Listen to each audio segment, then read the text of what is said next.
도대체 왜 그러는 거예요? 강수를 왜 자꾸 부르려고 하는 거예요? 장미애의 절규가 신라주조 회장실을 가득 채웠다. 독고탁은 책상에 앉아 친자 확인서를 손에 들고 있었다. DNA 일치도 99.9%라는 숫자가 그를 조롱하는 것 같았다. 장미애와 오강수가 친모자 관계라는 명확한 증거였다. 지난번 이 결과를 받았을 때의 충격과 분노가 아직도 가시지 않았다. 독고탁은 차가운 눈빛으로 장미애를 바라보며 말했다. 지금까지 나한테 거짓말을 했으면서 뭔 소리야? 오강수가 내 아들이라는 걸 알고도 모른다고 시치미를 뗐으면서. 장미애는 소파에 푹 꺼져 앉았다. 방금 전 로비에서 오강수를 돌려보내고 올라온 길이었다. 오강수의 의아해하는 표정이 아직도 눈에 선했다. 독고 회장님이 부르셨는데 왜 돌아가라고 하세요? 오강수의 그 순수한 물음에 장미애는 급한 일이 생겼어. 나중에 다시 오면 되라고 말하는 것이 고작이었다. 오강수는 자신과 독고탁이 어떤 관계인지, 장미애와 자신이 어떤 관계인지 전혀 모르고 있었다. 장미애는 떨리는 목소리로 말했다. 그 아이는 아무것도 몰라요. 왜 그 아이까지 끌어들이려고 해요? 독고탁이 친자 확인서를 책상에 내려놓으며 냉소적으로 웃었다. 끌어들인다니. 내 의부사들을 만나는 게 뭐가 잘못이야? 독고탁의 목소리에는 분노와 함께 묘한 만족감이 섞여 있었다. 내가 20살에 낳아서 버린 그 아이가 바로 오강수였구나. 그리고 지금까지 나한테 숨기고 있었고. 장미애는 고개를 숙였다. 더 이상 부정할 수도 없었다. 친자 확인서라는 명확한 증거가 있는 상황에서 거짓말을 계속할 수는 없었다. 맞아요. 강수는 내가 낳은 아이예요. 하지만 지금은 오형제의 막내로 행복하게 살고 있어요. 왜 그 평화를 깨뜨리려고 해요? 독고탁은 의자에서 일어나 창문으로 걸어갔다. 평화를 깨뜨린다고? 아니야. 오히려 진실을 찾아주는 거지. 독고탁은 뒤돌아서며 장미애를 바라보았다. 생각해봐. 오강수가 내 아들이라면 내 의부사들이 되는 거잖아. 그럼 독수리술도가와 우리 집안이 연결되는 거고. 장미애는 독고탁의 말에 소름이 돋았다. 독고탁의 눈에서 계산적인 빛이 번뜩이는 것이 보였다. 당신 설마 강수를 이용해서 독수리술도가에. 독고탁이 손을 들어 장미애의 말을 막았다. 이용이라니 그런 말을 하네. 아버지가 아들을 도와주는 게 당연한 거 아냐? 독고탁은 다시 책상으로 돌아와 앉으며 말했다. 오강수는 독수리술도가의 정당한 상속인이잖아. 오장수가 죽었을 때 상속받은 지분도 있을 테고. 장미애의 얼굴이 창백해졌다. 독고탁이 벌써 오강수의 상속분까지 계산하고 있다는 사실이 충격적이었다. 당신이 정말 원하는 게 뭐예요? 강수를 아들로 인정받고 싶은 거예요? 아니면? 독고탁의 눈에 욕심이 번뜩였다. 둘 다야. 내 의부사들을 찾은 것도 기쁘고 그 아들이 가진 권리를 제대로 찾아주고 싶기도 하고. 독고탁은 서랍을 열어 서류 몇 장을 꺼냈다. 독수리술도가 부채 현황이야. 꽤 어려운 상황이더군. 이런 때일수록 가족이 도와줘야 하는 거 아냐? 장미애는 독고탁의 속셈을 정확히 알 수 있었다. 독수리술도가의 어려운 상황을 이용해서 오강수를 통해 술도가에 개입하려는 것이 분명했다. 강수는 지금까지 오형제로 잘 살아왔어요. 당신이 나타날 필요 없어요. 독고탁이 비웃음을 터뜨렸다. 필요 없다고. 나는 오강수의 법적 의부사버지야.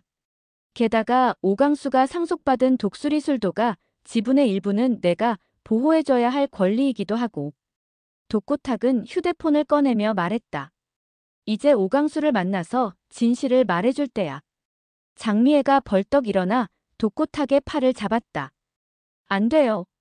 그 아이가 얼마나 혼란스러워할지 생각해봐요. 20몇 년을 오형제로 살아온 아이한테 갑자기 진짜 어머니가 따로 있다고 하면. 독고탁은 장미애의 손을 뿌리쳤다. 혼란스럽긴 뭐가 혼란스러워. 진실을 아는 게 더 중요하지. 독고탁은 전화를 걸기 시작했다. 강수야, 나 독고탁이야. 아까 급한 일로 못 만났는데 지금 다시 올 수 있어. 정말 중요한 이야기가 있어. 장미애는 절망적인 표정으로 독고탁을 바라보았다. 이제 모든 것이 돌이킬 수 없는 상황으로 흘러가고 있었다. 오강수가 진실을 알게 되면 어떤 충격을 받을지, 그리고 독고탁이 그 충격을 어떻게 이용할지가 뻔히 보였다. 독고탁은 휴대폰을 내려놓으며 만족스러운 표정을 지었다. 이제 계획을 실행할 때가 됐어. 독고탁은 장미애를 바라보며 말했다. 며칠 동안 생각해봤는데 이 상황을 제대로 활용해야겠어. 장미애는 주먹을 꽉 쥐었다. 독고탁이 며칠 동안 무슨 계획을 세웠는지 궁금하면서도 두려웠다. 이 남자는 20몇 년 동안 오강수의 존재조차 몰랐으면서 이제 와서 의부사버지 행세를 하려 하고 있었다. 그리고 그 뒤에 숨은 욕심이 너무나 뻔했다.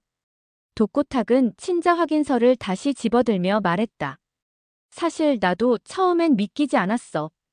내가 그런 비밀을 숨기고 있었다니. 독고탁의 목소리에는 배신감이 담겨 있었다. 하지만 이제 모든 게 명확해졌지. 오강수는 내 아들이고 내 의부사들이야. 그리고 독수리술도가의 상속인이기도 하고. 장미애는 떨리는 목소리로 물었다. 당신이 정말 강수를 아들로 여기는 거예요? 아니면 그냥 이용하려는 거예요? 독고탁이 의미심장한 미소를 지었다. 둘 다지. 내 의부사들을 찾은 것도 기쁘고 그 아들의 권리를 제대로 찾아주고 싶기도 해. 독고탁은 서랍에서 또 다른 서류를 꺼냈다. 독수리술도가 등기부등본이야. 오강수가 상속받은 지분이 생각보다 크더군. 장미애는 독고탁이 벌써 독수리술도가의 재산까지 조사해 놓았다는 사실에 경악했다. 당신 정말 그 아이를 이용하려는 거구나. 독고탁은 어깨를 으쓱했다. 이용이라니 그런 말을 하네. 아버지가 아들의 권리를 보호해주는 게 당연한 거 아냐. 독고탁의 눈에 탐욕이 번뜨셨다. 며칠 후에 오강수를 만나서 진실을 말해줄 거야. 그리고 독수리술도가 지분의 일부는 내가 관리해주겠다고 제안할 생각이고. 장미애는 절망에 빠졌다. 독고탁의 계획이 얼마나 치밀한지 이제야 깨달았다. 제발. 강수만은 건드리지 마세요. 그 아이는 지금 행복해요. 독고탁이 냉소적으로 웃었다. 행복? 진실도 모르고 사는 게 행복이야? 독고탁은 창밖을 바라보며 말했다. 곧 모든 게 바뀔 거야. 독수리술도가도, 오강수도, 그리고 우리 관계도 말이야. 장미애는 가슴이 미친 듯이 뛰는 것을 느꼈다. 독고탁의 계획이 무엇인지 정확히는 모르지만 분명히 오강수와 독수리술도가에게 큰 파장을 일으킬 것이 분명했다. 과연 오강수는 자신의 친어머니가 장미애라는 충격적인 사실을 어떻게 받아들일 것인가? 그리고 독고탁의 진짜 목적이 무엇일까? 여러분은 40화가 어떻게 전개될 것이라고 예측하시나요? 독고탁이 오강수에게 진실을 말했을 때 과연 어떤 일이 벌어질지, 그리고 독수리술도가에는 어떤 변화가 일어날지 댓글로 여러분의 예상을 들려주세요. 구독과 좋아요는 이런 컨텐츠를 만드는데 큰 도움이 됩니다. 감사합니다.